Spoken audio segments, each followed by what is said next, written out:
जय हिंद मेरे प्यारे विद्यार्थियों, आप सभी का आपके अपने YouTube channel Rajasthan study number 1 में स्वागत है। आज मैं उन वैज्ञानिकों को सलाम करता हूँ, इसरो को सलाम करता हूँ और मैं भारत को सलाम करता हूँ।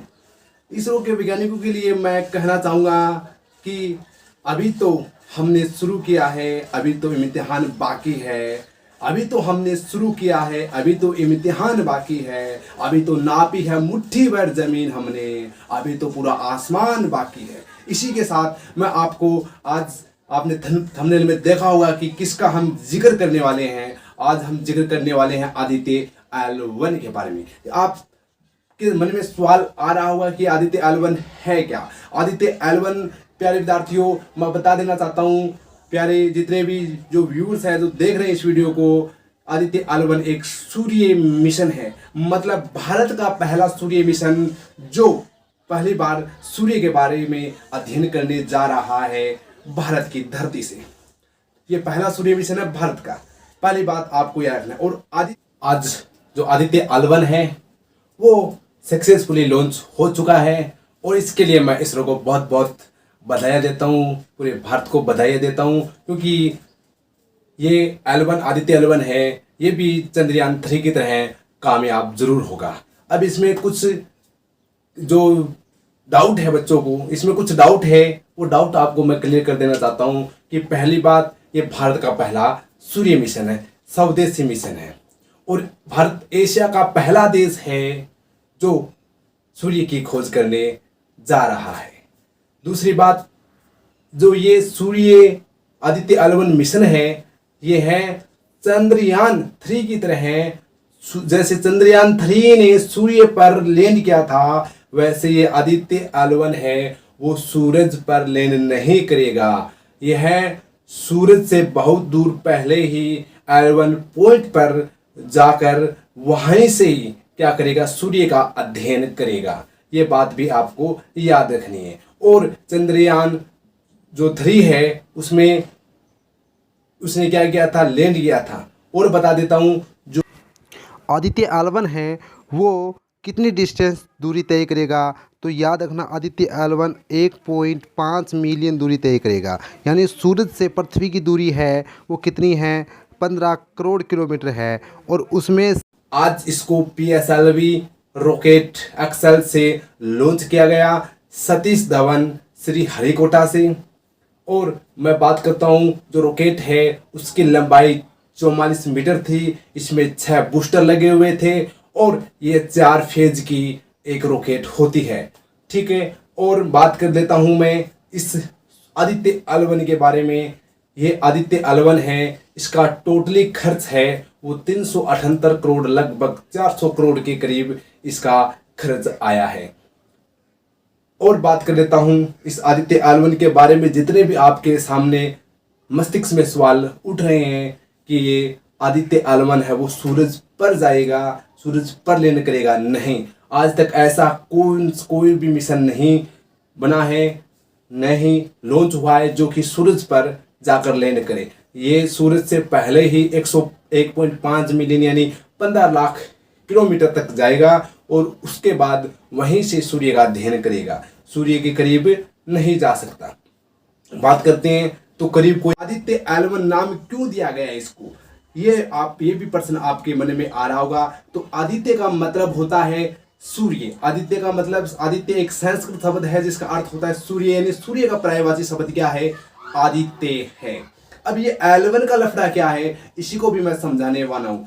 L1 है वो लैग्रेंजियन पॉइंट इसको बोलते हैं और यहाँ पर कोई भी वस्तु को अपन भेजेंगे तो वह ये 5 लैग्रेंजियन पॉइंट होते हैं, जो कि फ्रांस के जो गणितज्ञ थे लुइस जो लैग्रेंजियन थे उसने खोज की थी इनकी 500 पॉइंटों की। और यहाँ पर जो L1 है, यहाँ पर अपन यान को इसलिए भेज रहे हैं क्योंकि पृथ्वी और सूर्य के बीच में ये L1 पॉइंट है और यहाँ पर अगर कोई वस्तु पहुंच जाती है तो वो क्या करती है, आपको दिख रही होगी पीछे तस्वीर में कि L1 पर पहुंचने के बाद वस्तु है वो वहां पर उस पर न तो आकर्षण बल लगता है सूर्य का, न पृथ्वी का लगता है, न सूर्य का प्रतिकर्षण बल लगता है, न पृथ्वी का लगता है। यानी वहां पर एक नियत स्थान पर जाकर रुक जाती है और वहां से अध्ययन सूर्य का क्या हो जाता है, आसान हो जाता है।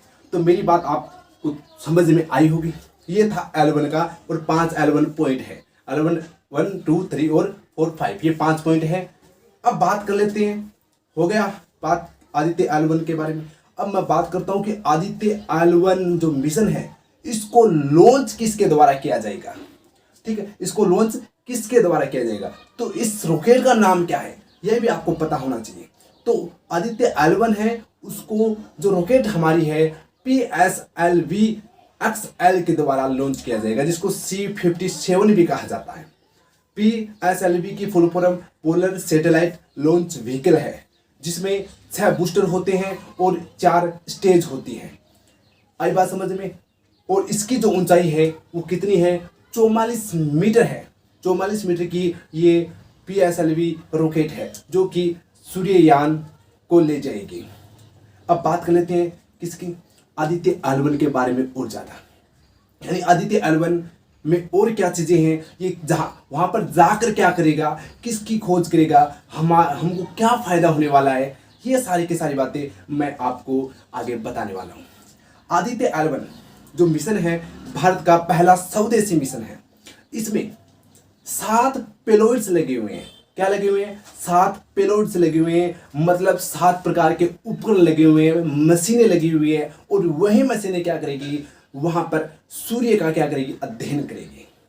उसमें पहले जो पेलोड है, मशीन है, उसका नाम है VELC। यहाँ पर आपको पीछे दिख रहा होगा, एक एक का मैं आपको डायग्राम दिखाने वाला हूँ उपकरण का। एक एक पेलोड्स का डायग्राम यहाँ पर मैं लेकर आया हूँ, और क्योंकि समझने में आसानी हो।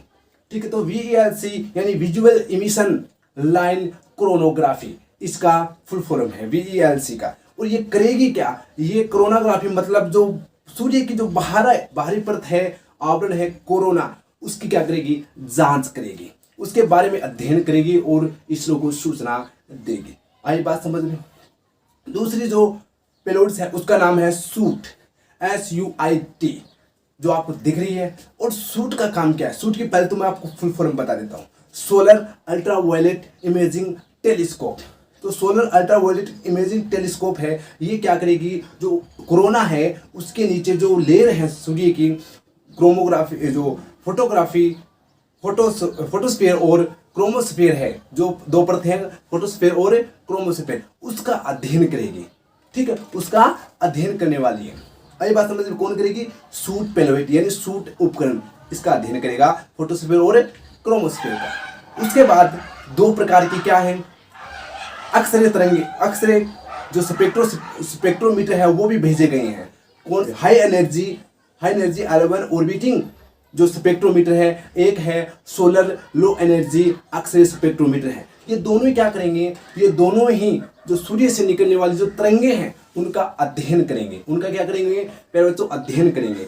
ठीक है, यानी सूर्य से जो फ्लेयर्स निकलती है, फ्लेयर्स में तरंगे होती है, यानी सूर्य से जो ज्वालाएं निकलती है उनका अध्ययन, ये दोनों ही प्रकार की स्पेक्ट्रोमीटर करने वाले, अक्सरे स्पेक्ट्रोमीटर करने वाले हैं।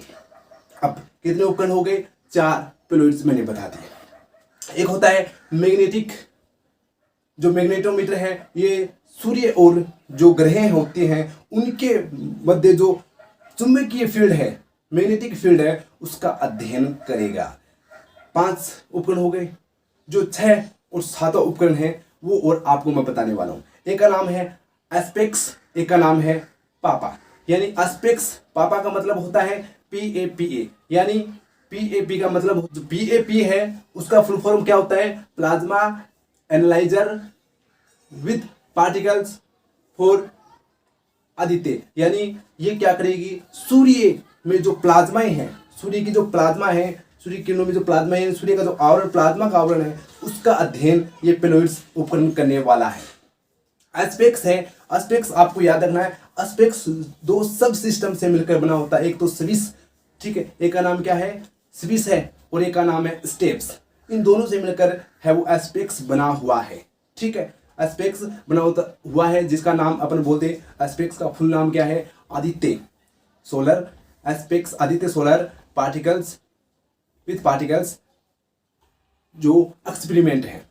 ठीक है, वो यानी ये क्या करेगा, ये जो सूर्य है उसके कणों की क्या करेगा, अध्ययन करेगा। तो इस प्रकार से ये जो 7 प्लूइड्स यानी 7 उपकरण हैं वो इस यान के साथ जाने वाले हैं और यही क्या करेंगे, इसका अध्ययन करेंगे। तो मेरी बात आपको समझ में आई होगी प्यारे बच्चों।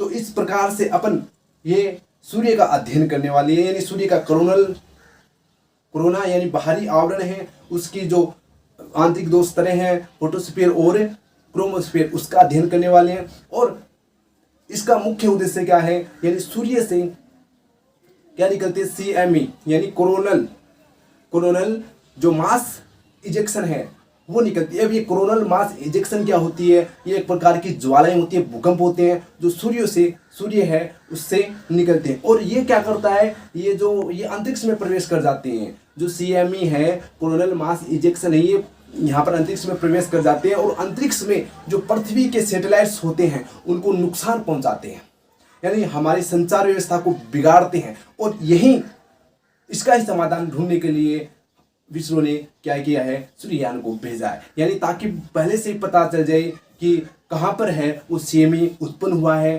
ताकि हम हमारे सैटेलाइटों को आसानी से बचा सके। ये यान है आदित्य L1 है। इसका मुख्य उद्देश्य क्या है,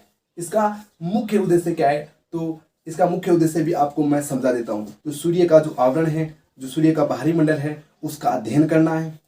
और सूर्य से दूसरी मुख्य उद्देश्य है कि सूर्य से जो CME उत्पन्न होते हैं यानी कोरोनल मास इंजेक्शन उत्पन्न होते हैं, उनका अध्ययन करना होता है। ठीक है, कब उत्पन्न होते हैं, कैसे उत्पन्न होते हैं, इनसे कैसे बचा जा सकता है, संचार को कैसे बचाया जा सकता है, इसका अध्ययन। और तीसरी मुख्य उद्देश्य है सूर्य जो आदित्य L1 है उसका मिशन का, कि यहाँ पर प्लाज्मा की स्थिति कैसी है, यहाँ पर घनत्व कैसा है, और यहाँ पर फ्लेयर्स का वेग कैसा है, फ्लेयर्स की गतिविधि यानी फ्लेयर्स यानी ज्वालाओं की गतिविधि कैसी है, इनका अध्ययन करना है। और यहाँ के वायुमंडल का अध्ययन करना है। तो इस प्रकार से अपन सूर्य का अध्ययन करने वाले हैं। चौथा या 5वां जो मुख्य उद्देश्य क्या है आदित्य L1 का, कि सूर्य में जो सौर हवाएं उत्पन्न होती है उसकी उत्पत्ति कैसे होती है, उसकी कैसी संरचना होती है। तो इन सभी के बारे में वैज्ञानिकों की जिज्ञासा है और उसी के अध्ययन के लिए हमारे इसरो ने क्या भेजा है, आदित्य L1 को भेजा है। तो आई होप आपको मैंने कुछ ही मिनटों में आदित्य L1 के बारे में जो जानकारी दी है वो आई होप आपको समझ में आई होगी।